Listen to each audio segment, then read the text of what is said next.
বা বেলেগক প্ৰুভ কৰিবলৈ বা বেলেগৰ লগত বাদলা ল'বলৈ সাকসেছ হ'ব গৈ আছে বা সাকসেছ হোৱা এমটো বাছি লৈছে আপুনি অলৰেডি ফেইলিয়াৰ্স হৈ গৈছে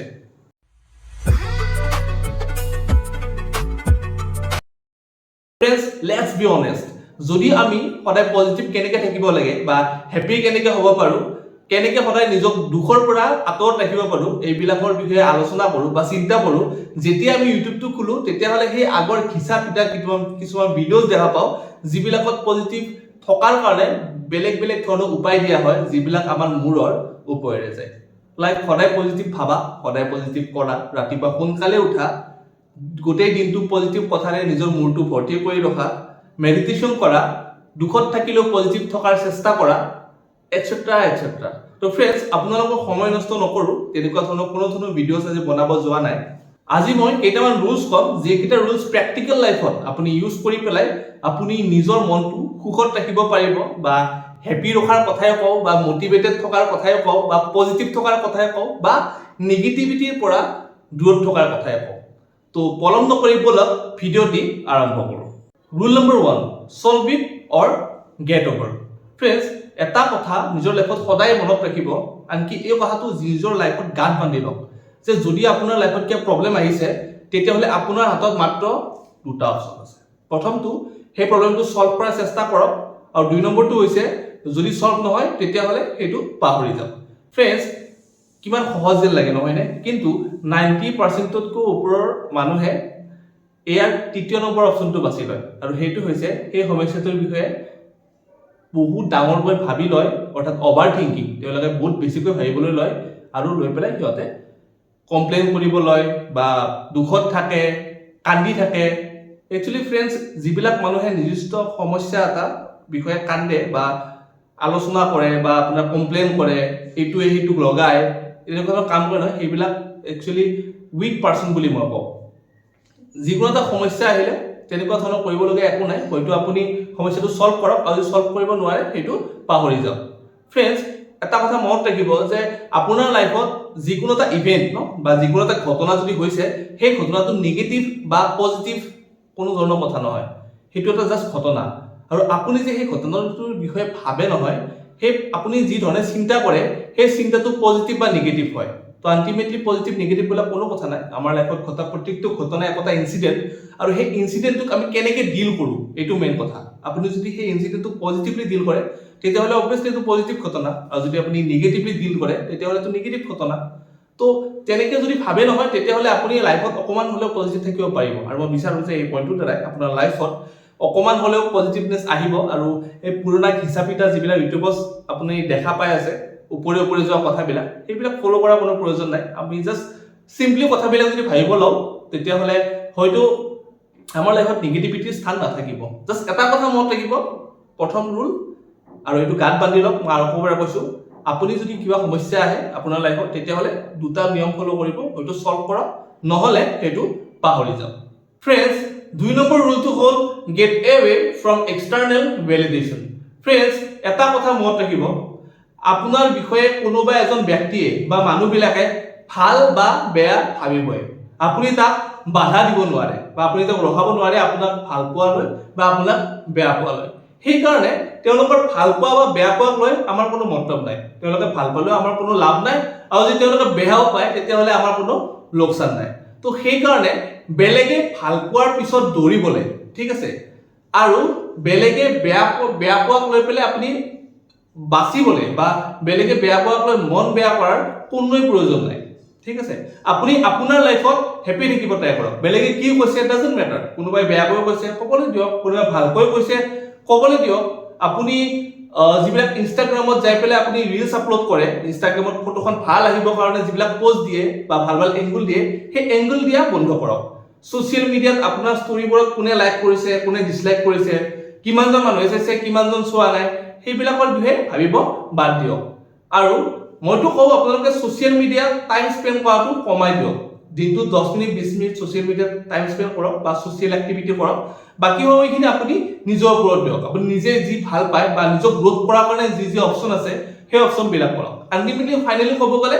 বেলেগক ভাল লগাবৰ কাৰণে বা বেলেগক দেখাবলৈ আপুনি কাম কৰা বাদ দিয়ক আপুনি সদায় নিজক প্ৰুভ কৰাৰ কাৰণে নিজক ভালে ৰাখিবৰ কাৰণে বা নিজক আপগ্ৰেড কৰিবৰ কাৰণে কাম কৰক। আল্টিমেটলি কাম বা যিকোনো চিন্তাধাৰা সদায় নিজক লৈ কৰক। আৰু ডেইলি লাইফতো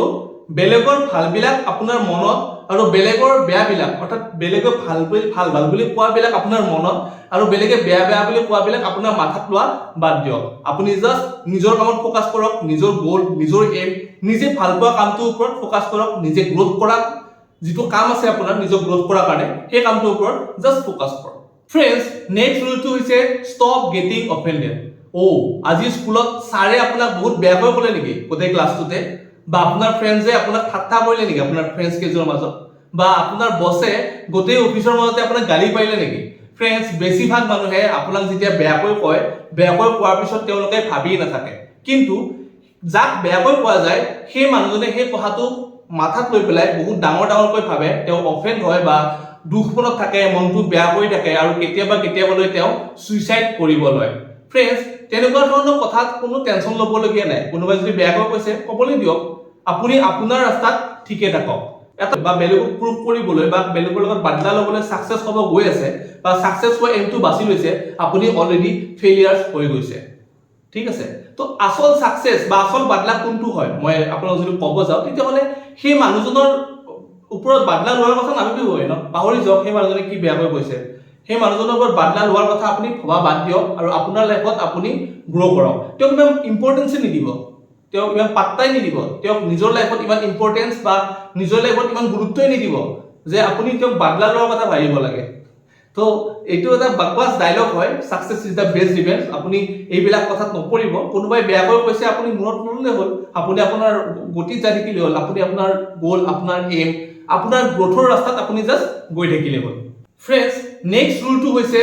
ইম্প্ৰুভ ইউৰ সেলফ 1% ডেইলি। ফ্ৰেণ্ডছ, এইটো এটা চিম্পল কথা হয় যে আপুনি যদি নিজক আপগ্ৰেড কৰাৰ কাৰণে সদায় চেষ্টা কৰি থাকে, সদায় নতুন 1% হ'লেও কিবা শিকি থাকে, তেতিয়াহ'লে সেই লজিকটোৱে বা সেই বস্তুটোৱে আপোনাক সদায় পজিটিভ কৰি ৰাখে যে আজি মই নতুন কিবা এটা শিকিলো বা আজি মই নতুন কিবা এটা জানিলো। আপোনাক কনফিডেণ্টটো কৰি ৰাখে লগতে। আৰু যেতিয়া আপুনি পজিটিভ আৰু কনফিডেন্ট হৈ থাকিব, তেতিয়াহ'লে হেপী আপুনি অবভিয়াছলি থাকিব, নৰ্মেলি কথা। তো সেইকাৰণে সদায় ডেইলি লাইফত কিবা নহয় কিবা 1% হ'লেও, 1 নালাগে, 0.5% হ'লেও কিবা নহয় কিবা নতুন শিকিবলৈ চেষ্টা কৰি থাকক। আৰু চেষ্টা কৰাৰ লগে লগে আপুনিতো গ্ৰোথ হ'বই, আপোনাৰ কেৰিয়াৰৰ লগতে বা বৰ্তমান যিটো যুগ চলি আছে নিজকে আপগ্ৰেড কৰি ৰখাটো খুবেই প্ৰয়োজন। তো সেই গতিকে আপুনি নিজৰ লাইফটোত আপগ্ৰেড হৈ থাকিব, বস্তুবিলাকৰ বিষয়ে জানি থাকিব আৰু লগতে নিজে পজিটিভ আৰু কনফিডেণ্টও হৈ থাকিব লাগিব। ঠিক আছে, আপুনি কনফিডেন্ট হৈ থাকিব নালাগে, আপুনি কনফিডেন্ট হৈ যাব নিজে নিজে। আপুনি জাষ্ট ট্ৰাই কৰক ডেইলি 1% হ'লেও কিবা এটা নতুন শিকিবৰ কাৰণে। তেতিয়াহ'লে আপুনি জাষ্ট চাব, আপুনি যেতিয়া বেলেগৰ সন্মুখত কথা কয় তেতিয়াহ'লে আপুনি পুৰা কনফিডেন্টলি তেওঁৰ লগত কথা পাতিব পাৰিব, তেওঁৰ লগত ডিছকাশ্যন কৰিব লাগিব। ইয়াত আগত মই এটা ভিডিঅ' বনাইছিলোঁ য'ত মই কৈছিলোঁ যে এটা সাইকোলজিকেল ফেক্ট কৈছিলোঁ। এতিয়া মই কথাটো কৈ দিওঁ বাৰু, যিহেতু ভিডিঅ'টো বনাই আছোঁ। তাত মই কৈছিলোঁ যে আপুনি যদি কাৰোবাৰ লগত কথা পাতে বা কাৰোবাক যদি আপুনি নিজৰ ফালে এট্ৰেক্ট কৰিব বিচাৰিছে, তেতিয়াহ'লে আপুনি তেওঁৰ ভাল পোৱা টপিকৰ ওপৰত ডিছকাছ কৰক। আপুনি আমাৰ চেনেলটোত চালে সেই ভিডিঅ'টো পাই যাব, সাইকোলজিকেল ফেক্ট বুলি আছে চেনেলটোত এই ভিডিঅ'টো। তো সেইটোৰ বিষয়ে আপুনি ভিডিঅ'টোত চাই ল'ব। তো মই কথাটো এইটোৱে কৈছোঁ যে যদি আপুনি সদায় নতুন কিবা নহয় কিবা স্কিল হওক বা কিবা নহয় কিবা ভাল পোৱা বস্তু হওক 1% হ'লেও শিকিব ট্ৰাই কৰি থাকে, তেতিয়াহ'লে আপুনি নিজৰ লাইফটো নিজে গ্ৰোথ কৰি থাকিব আৰু নিজে পজিটিভ হৈ থাকিব আৰু কনফিডেন্ট ফিল কৰিব। আৰু যেতিয়া এই দুটা বস্তু হ'ব, হেপিনেছ আপোনাৰ লাইফত আজীৱন থাকিব। ফ্ৰেণ্ডছ, নেক্সট মেজিকেল ৰুলটো হৈছে হেভ সাম গ'ল, বা গ'ল বুলি মই নকওঁ, হেভ সাম পেশ্যন, বা আপুনি যিটো বস্তু কৰি ভাল পায়। সাধাৰণতে আমি সেইটোকে পেশ্যন বুলি কওঁ, যিটো বস্তু কৰি আমি ভাল পাওঁ বা যিটো বস্তু কৰি আমি ভাগৰি নাযাওঁ। ফ্ৰেণ্ডছ, কেতিয়াবা আপুনি শুনিছেনে যে গীটাৰ বজাই ভাল পোৱা ল'ৰাজনে কেতিয়াবা কৈছে যে গীটাৰ বজাই মই ভাগৰি যাওঁ বা গীটাৰ বজাই মই ভাল নাপাওঁ। তো অবভিয়াছ কথা, মানুহে নিজৰ পেশ্যনটো বা নিজৰ যিটো হবিজ আছে সেই হবিজটো তেওঁ সদায় ভাল পায়। তো সেইকাৰণে আপুনি নিজৰ লাইফত এটা হবিজ লৈ লওক। আৰু যদি আপুনি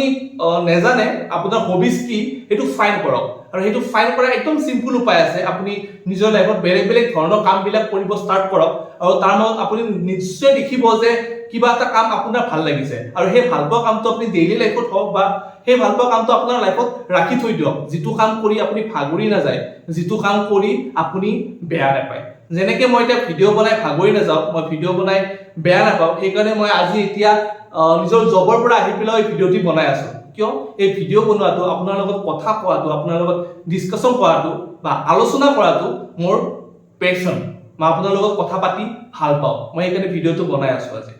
সো আপোনালোকৰ নিজৰ লাইফত এটা হবিজ ৰাখক বা নিজৰ এটা পেশ্যন ৰাখক যিটো কৰি আপোনাৰ ভাল লাগে আপুনি দিনটো কামৰ পৰা আহক বা এক্সাৰসাইজ য'ৰ পৰা আপুনি ভাগৰি আহি পেলাই সেই কামটো কৰি আপোনাৰ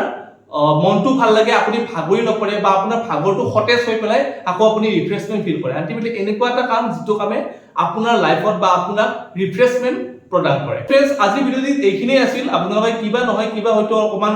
জানিব পাৰিলে বুলি মই ভাবো বা মই আশা কৰো যে আপুনি কিবা নহয় কিবা নিজৰ লাইফত এই ভিডিঅ'টোৰ যোগেৰে অকমান চেঞ্জেছ আনিব পাৰিব তো আকৌ লগ পাম এটা নতুন ভিডিঅ'ত আৰু এইকেইদিন মই অকমান ফেক্ট ৰিলেটেড ভিডিঅ' কৰা নাই এনেকুৱা ধৰণৰ অকমান ভিডিঅ' কৰি আছো তো এনেকুৱা ধৰণৰ ভিডিঅ' কেইটা চাই আপোনালোকৰ কেনেকুৱা লাগিছে কমেন্ট কৰি নিশ্চয় জনাব আৰু যদি ভিডিঅ'টো ভাল লাগিছে তেনেহ'লে লাইক নিশ্চয় কৰিব আৰু যদি বিচাৰিছে যে বেলেগেও এই কথাখিনি জানক তেতিয়াহ'লে ভিডিঅ'টি শ্বেয়াৰ কৰিব আজিলৈ আহিছো থেংক ইউ